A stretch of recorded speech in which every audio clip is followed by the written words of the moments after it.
JH6 and welcome back. So first of all, I got a new camera, so please let me know the quality of this video if you guys like it. Second of all, I'm not going to be able to start my series today. I'm going to start it next Tuesday. With that being said, real quick, I wanted to talk to you guys about a situation that I found myself in about a week ago. So pretty much I was driving, picked up my wife from work, and as I was driving down with my wife and two kids, this guy started honking the horn. So I kind of pulled to the left to see what was the deal. He pulled next to me, and I guess I wasn't going fast enough. I guess I didn't put my turn signal fast enough for his standards or his way or whatever, and he started to curse me out. I'm telling you guys, this guy, his eyeballs were coming out of his face. Spit was flying. He called me every name that you could think about it. If you could think about a cursing word, he probably called me that.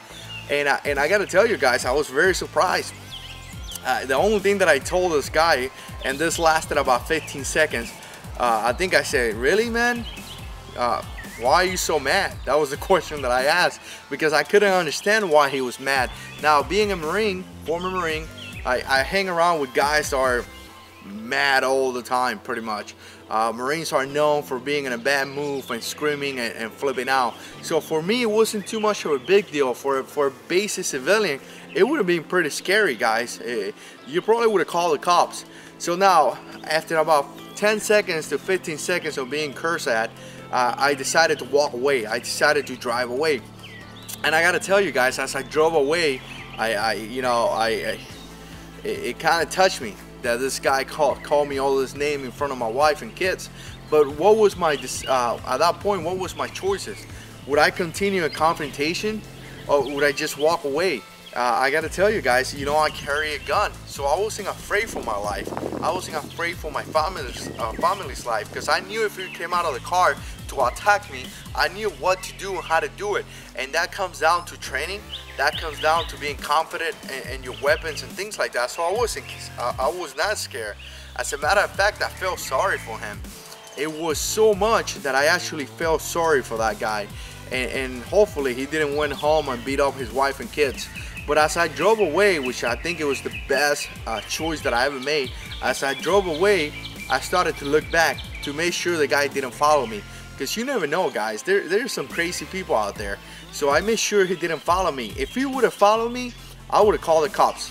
I would have told the cops, "Hey, I got a guy harassing me and he's following me right now." But he didn't. Another thing that I did was, as soon as I got home, my family went inside the house, and I stuck outside. I stood outside for about 5 minutes, 3 to 5 minutes, just to make sure the guy didn't drive by or the guy actually followed me and I didn't notice. So that's another thing that I did. Luckily, it was just an event where I got cursed out by some dude, and nothing else happened. But I gotta tell you guys, you will hear a lot of guys here in YouTube tell you, "Well, I would have pulled my gun and do this," and no, that is not the right choice. You should only pull your gun out, and you should only take your firearm out if you find in a situation where you fear for your life, or you have to defend yourself from a real threat. A threat meaning that guy could do deadly force to you, or that guy could do something really, really bad to your family or others. Just because somebody curses at you and try to hurt your feelings, it's not an excuse for you to take your gun out and you know what I'm saying, and maybe escalate the situation. That's why we see a lot of guys here on TV nowadays that are shooting people, and then they find themselves in an issue where they have to go to court or they get arrested and things like that. You definitely have to know when when you could take your gun out, when you could pull your gun out, and when you could not. And I think in this situation, the best thing to do was just to walk away. So again, guys, I just wanted to share that quick story with you guys. I appreciate you guys watching. Please let me know the quality of this video. Like always, like, share, and subscribe, and God is in control.